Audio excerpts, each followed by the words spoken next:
Cam Whitmore has really found his footing with the Rockets recently since returning from the G League. So in the last 6 games, he's averaging 19 minutes per game, averaging 14 points per game, 50.8% from the field on 10.8 field goals attempted per game, 44.4% from 3 on 4.5 3-pointers. He is just a breath of fresh air for the Rockets because he's instant offense. And not only that, but he's efficient offense recently. And the thing is, the Rockets might have stumbled upon a great lineup that they can go to for offense in the future. So Cam Whitmore with the starters, Fred VanVleet, Dillon Brooks, Jalen Green, and Alpi. I think this is where you would get the best out of him because it's most likely he's going to accept his role and not do too much. Because what does Cam Whitmore like to do? Score the basketball. Sometimes he gets tunnel vision. That is the main critique on him. He just looks to score, and he's not good in a team context.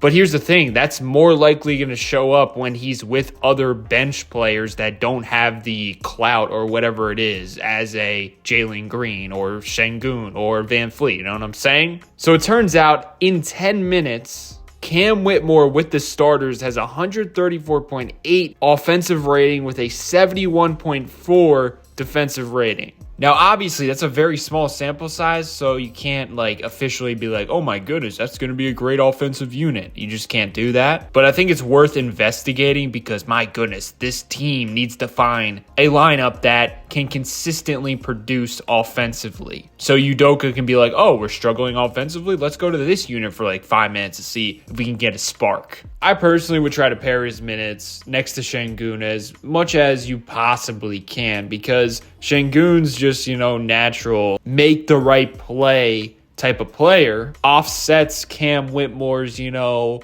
only going to shoot. And this play in the second quarter yesterday, this is the type of stuff that's going to earn Cam Whitmore his minutes. You can tell he's not trying to do anything special on this play. Kick out pass. And now Whitmore trying to sauce a little bit, but he knows, oh, I got to feed my big man because he has position. And you can tell his big man has trust in Cam Whitmore because he knows he can get a bucket. He's not even looking to score. He knows the double's coming. He's not trying to force anything. He trusts Whitmore from deep because he's a pure bucket getter. You can just see the confidence from his teammate on that play. And so, of course, from Rockets fans, there's a debate. Does Cam Whitmore deserve minutes when the team is fully healthy? This was a pretty interesting tweet from MIDI Data. I'd like to dispel the notion that Cam Whitmore is being mismanaged. There is simply no path to playing more minutes over Jabari, Dillon, Amen, and Tari. Cam is also not a lead guard, so he's not playing over Jalen and Fred. What Ime and the front office has done for Cam is actually what should be done. Now, personally, I understand why the Rockets are managing him like this because if he's not getting buckets, what does he really bring to the table? However, it's pretty clear that politics are playing a part in his, lack of getting a chance. For example, Jalen Green has the longest leash. And you can make that same argument. If he's not getting the ball in the basket, getting buckets, what does he bring to the table? But they invested into Jalen Green, so naturally, that's why he has that leash. I think that's the annoying thing about how he's being managed. It feels like he has to be perfect, while the Rockets are a team that is quite the opposite of perfection. And that's the beauty of their team. They accept and live with that for their other players, but it just seems like Cam can do no wrong. And my goodness, if he does, it's time to cut those minutes immediately.